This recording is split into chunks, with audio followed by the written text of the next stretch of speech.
Dear people, dear music lovers, let's talk about metronome numbers for a while. Some say metronome marks, others say metronome markings, and I usually use the word numbers, metronome numbers. What are those metronome numbers? Look, those are these figures, these numbers that are on the metronome. They indicate how fast you have to play a piece. This always includes a note value. For example, a quarter note, a half note, an eighth note, or even a 16th note. The piece I am going to play presently has eighth note equals 88. That means there are 88 eighth notes in a minute. At least that is my opinion, because I am a single beater. Then I play it like this. I put my metronome at the number 88, and that is this tempo.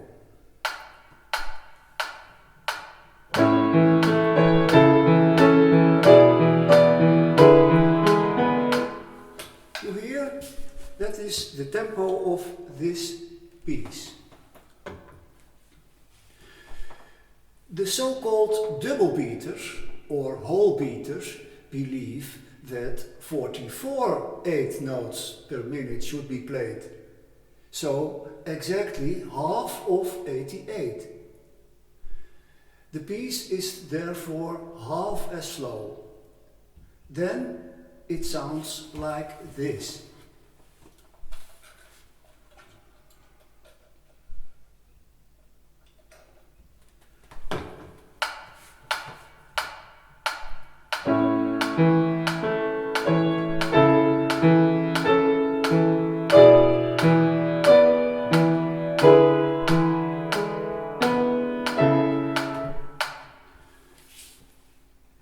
In this way, the double beaters play this piece. Currently, there is a battle going on between the single and double beaters. But is that struggle really necessary? Can't both sides come to a compromise, perhaps? Isn't there an explanation, an interpretation of the metronome numbers that at least brings the warring parties a little closer together? I think so. I have found a way to make that happen. Actually, I have a very simple solution and a very logical solution, because what does the composer mean by his metronome mark? Does he mean that you have to play the whole piece continuously at the same tempo? No, of course not, because then the music will sound very mechanical and boring. Every composer and every musician knows that. Music has to breathe, has to tell something.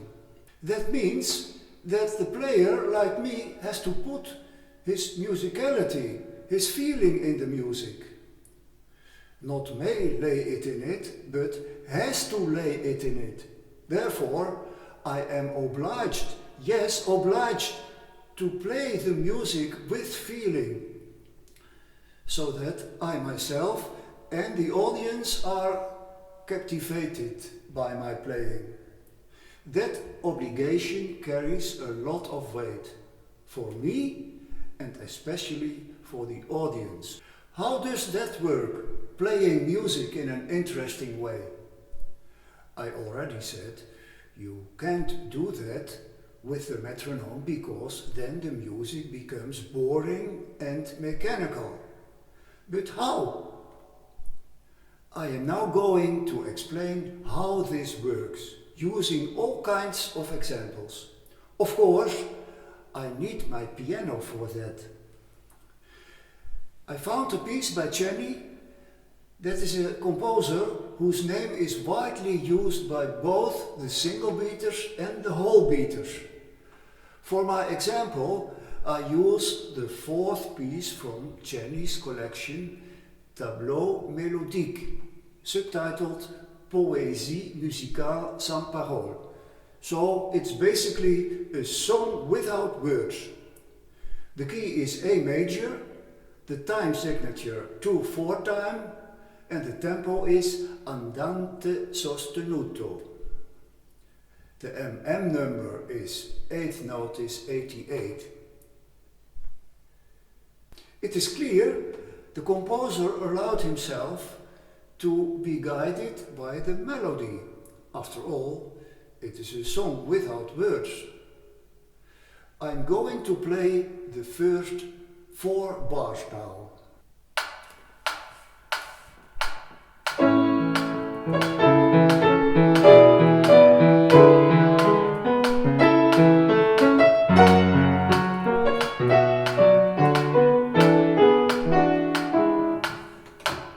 You can hear my playing is not along with the metronome.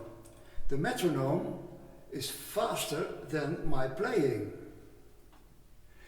The metronome is at bar 3 earlier than me.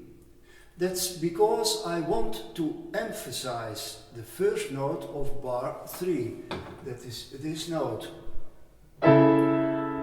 So this note comes later than the tick of the metronome. Listen.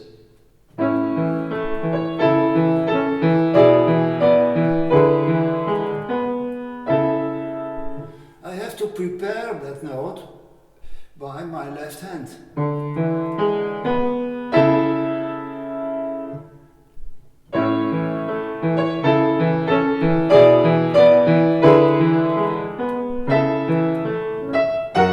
This is bar 4.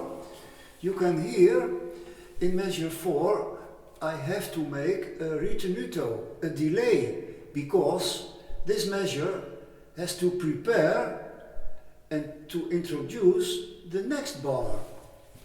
That is this bar. And this is bar 3, that is the preparing of this bar.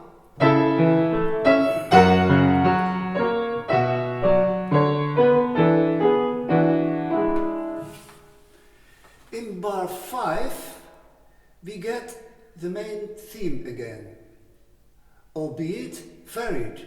So the metronome actually ticks faster than my playing, because when the main theme comes again the other time, you have to play the beginning a little slower. That is a rule by Czerny.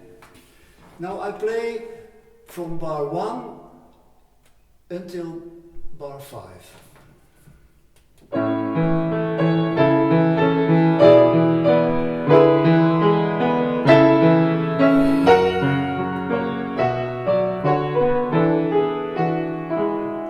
You can hear clearly that I make a ritenuto in bar 4, because it is the preparation for bar 5.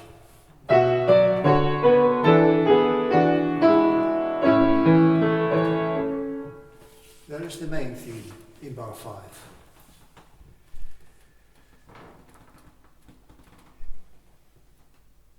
So the metronome actually ticks faster than my playing. That is not my fault, not even the metronome's, because we both do our jobs to the best of our ability. My job is to play musically. That is, let the music breathe and accentuate some notes. And the metronome's job is to give 88 beats per minute, as exactly as possible. But the ticking is too fast for my playing, for my expression of the music. The metronome is always ahead of me. So, is the number 88 actually too fast for me? Can't I play it that fast? Should I actually slow down the metronome, say at number 72? Then it sounds like this. That's this tempo.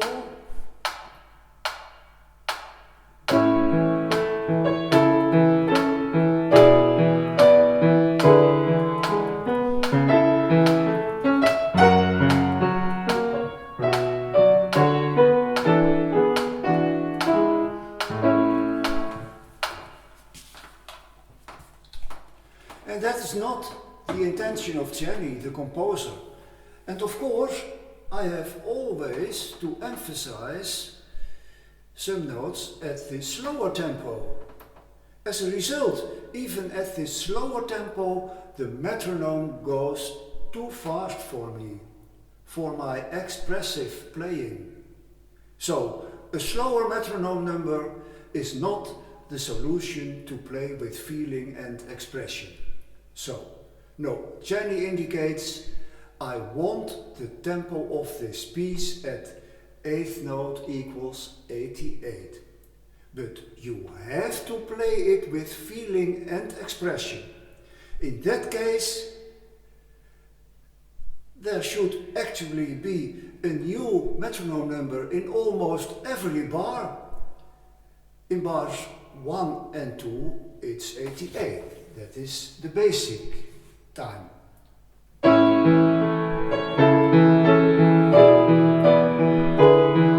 we get a new metronome number. Not 88, but slower. Perhaps 72. I make a delay. So 88. 72. 88. Slower, 72. And now a delay. 88. 72. 66. 60. Here we get on each 8th note a new metronome number.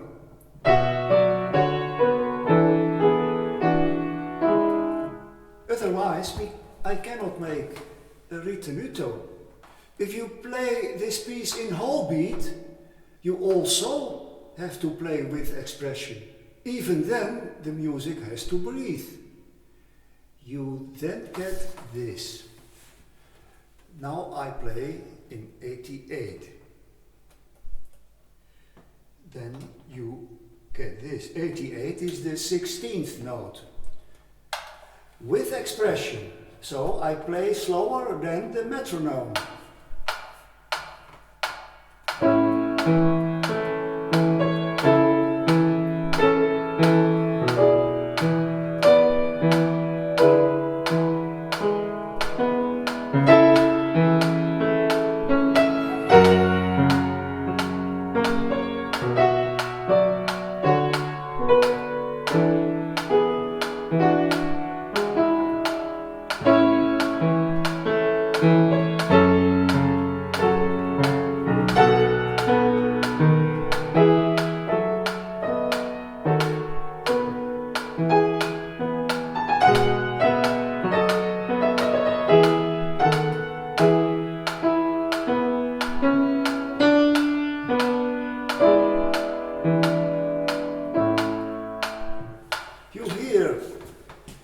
That is not the meaning of the composer.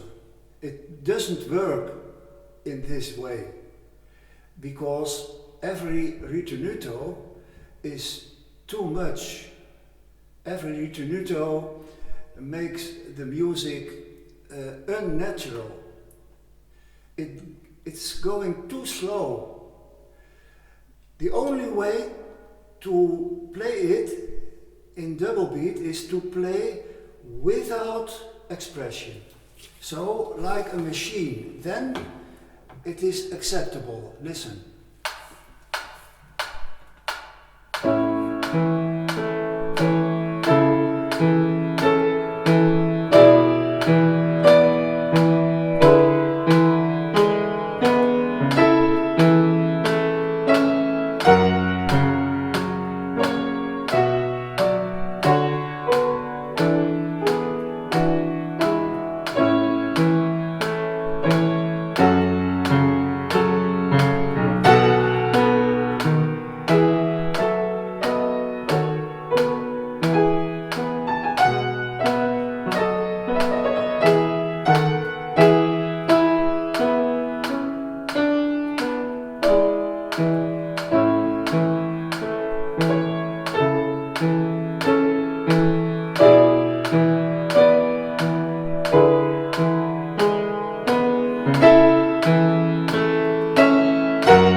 But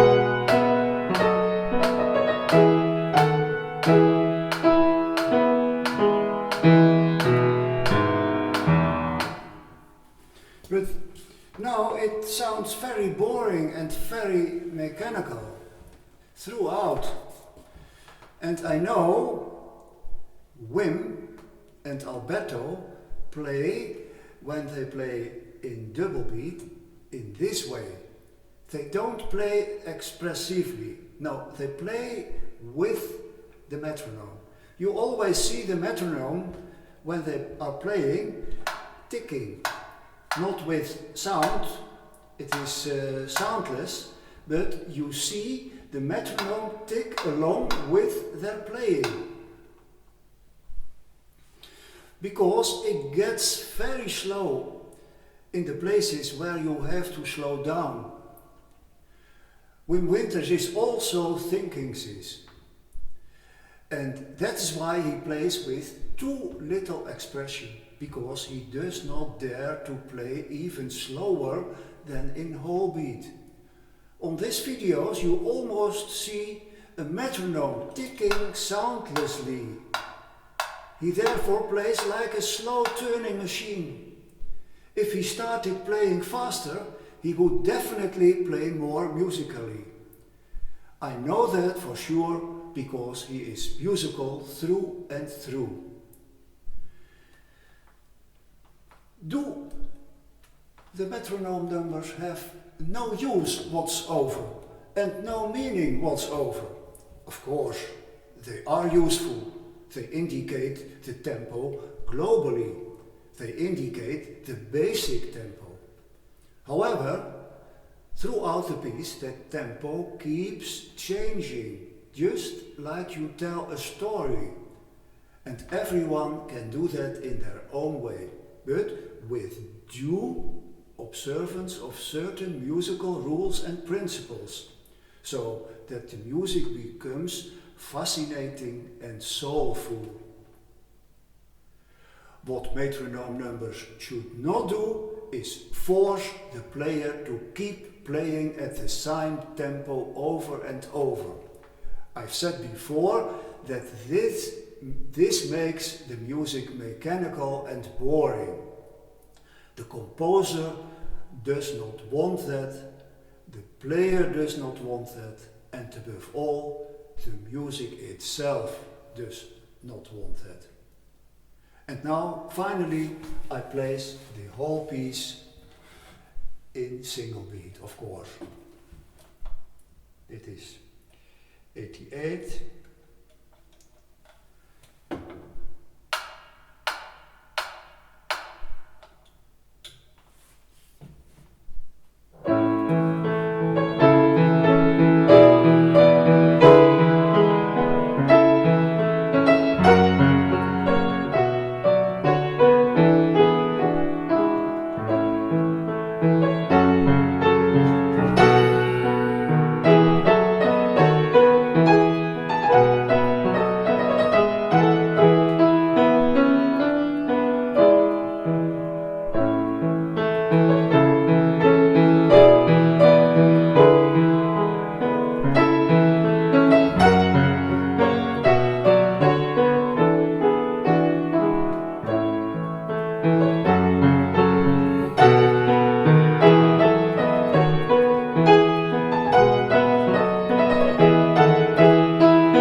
Thank you for watching and listening, and goodbye all of you.